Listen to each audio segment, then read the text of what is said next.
ৰোগী আমি এজন ৰোগী হয় মই আচলতে জুবিনদাৰ নামত উৎসৰ্গা কৰিব খুজিছোঁ। এই চিট এটা চিট জুবিনদাৰ নামত মই উৎসৰ্গা কৰিব খুজিছোঁ।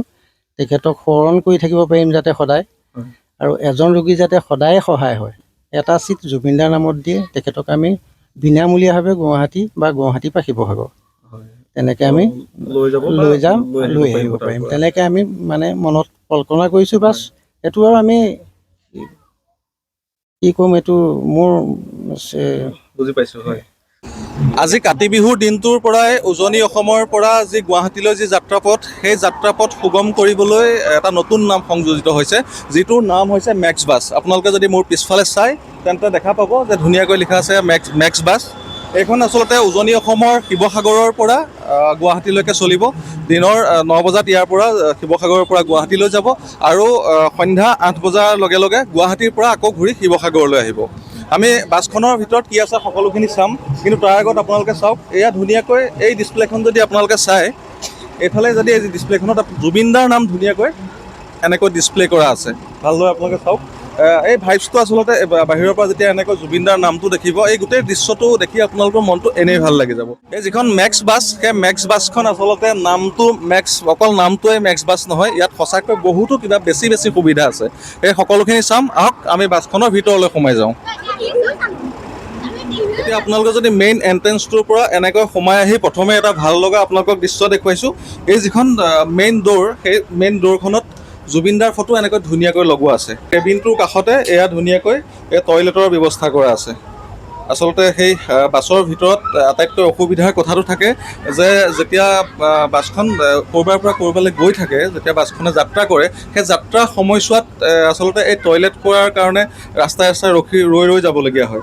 কিন্তু ইয়াত এনেকৈ ধুনীয়াকৈ এটা টয়লেট সংযোজন কৰা হৈছে, সেই একেবাৰে ড্ৰাইভাৰ ছিটৰ পিছফালে।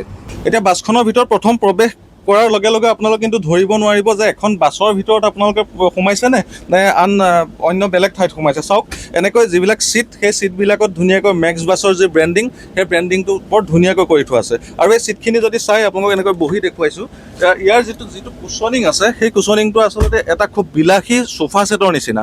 এইটো আপোনালোকে বাছৰ ছিট বুলি কেতিয়াও ধৰিব নোৱাৰে। টোটেল এই বাছখনত আছে 48 ছিট, মানে ইয়াৰ যি শ্লিপাৰ আৰু এনেকৈ ছিটিং ছিটকে একেলগ লগাই টোটেল 48 আছে। এতিয়া আপোনালোকক পিছফালে যদি দেখুৱাওঁ, প্ৰথমতে এটা কথা কৈ লৈছোঁ যে বাছৰ পিছৰ ছিট বুলি ক'লে আমাৰ অসমীয়া মানুহৰ এটা এনেকুৱা মনত সোমাই গৈছে বা এনেকুৱা এটা মাইণ্ডছেট আছে যে পিছৰ যিখিনি ছিট, সেই ছিটখিনিত যাবলৈ বেয়া, ঠেকেচনি খায় বা তেনেকুৱা আন কিবা।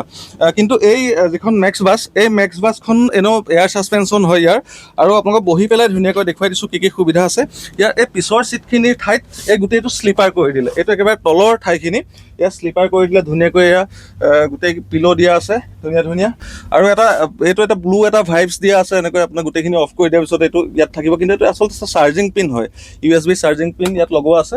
আৰু এইফালে ইয়াৰ ছুইচ বৰ্ড দিয়া আছে ইয়াৰ LED কাৰণে। আৰু LED মানে এই LED কেইটা হৈছে এণ্ড্ৰইড LED। আপোনালোকে দেখিবলৈ পাইছে যে ইউটিউব, ফেচবুক কিবাকিবি সেইবিলাক আছে। এইটো হৈছে আপাৰ শ্লিপাৰ, এনেকৈ ইয়াত দুজন, এইটোত মই ডাবুলটো দেখুৱাইছোঁ। আৰু এই ওপৰত যিখিনি শ্লিপাৰ আছে, ইয়াত চাওক পিছফালে ধুনীয়াকৈ এনেকৈ কুশ্বনিং কৰা আছে, আপোনালোকে আৰামত এনেকৈ বহি যাব পাৰিব।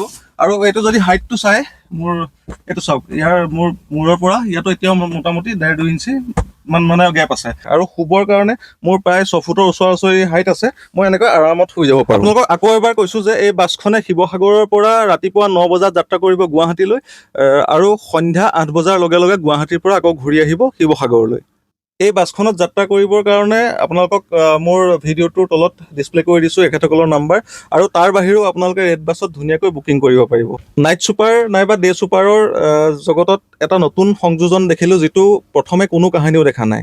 আপোনালোকক ক'বলৈ পাই সুখী হৈছোঁ যে এই মেক্স বাছৰ যি কোম্পেনী নাইবা যি মেক্স বাছ সন্থা, তেওঁলোকে শিৱসাগৰৰ পৰা গুৱাহাটীলৈ যদি কোনোবা জৰুৰীকালীনভাৱে যদি কোনোবা ৰোগী যাব বিচাৰে, তেন্তে সম্পূৰ্ণ বিনামূলীয়াকৈ তেওঁলোকে শিৱসাগৰৰ পৰা গুৱাহাটীলৈ লৈ যাব। আচলতে ইমানখিনি সা সুবিধা আৰু এনেকুৱা সামাজিক দায়বদ্ধতা থকা এটা কোম্পেনীৰ স্বত্বাধিকাৰীৰ লগত যদি আমি অকণমান কথা নাপাতোঁ, তেন্তে অকণমান ভুল হ'ব। আচলতে এয়া হৈছে এই মেক্স বাছৰ স্বত্বাধিকাৰী দেৱজিৎ দা। মই আজি শিৱসাগৰৰ পৰা যি আপোনালোকে ৰোগী সম্পূৰ্ণ বিনামূলীয়াকৈ গুৱাহাটীলৈ লৈ যোৱাৰ যি পন্থা আপোনালোকে হাতত লৈছে সেই গোটেইখিনি দৰ্শকসকলক কৈছোঁ। কিন্তু আপুনিও অকণমান এই আপোনাৰ মেক্স বাছ যিটো আপুনি অ'পেনিং কৰিছে নতুনকৈ, আমি আশা কৰোঁ যে এই মেক্স বাছ যিটো সপোন, সেই সপোনটো এটা ডাঙৰ দিঠকত পৰিণত হওক।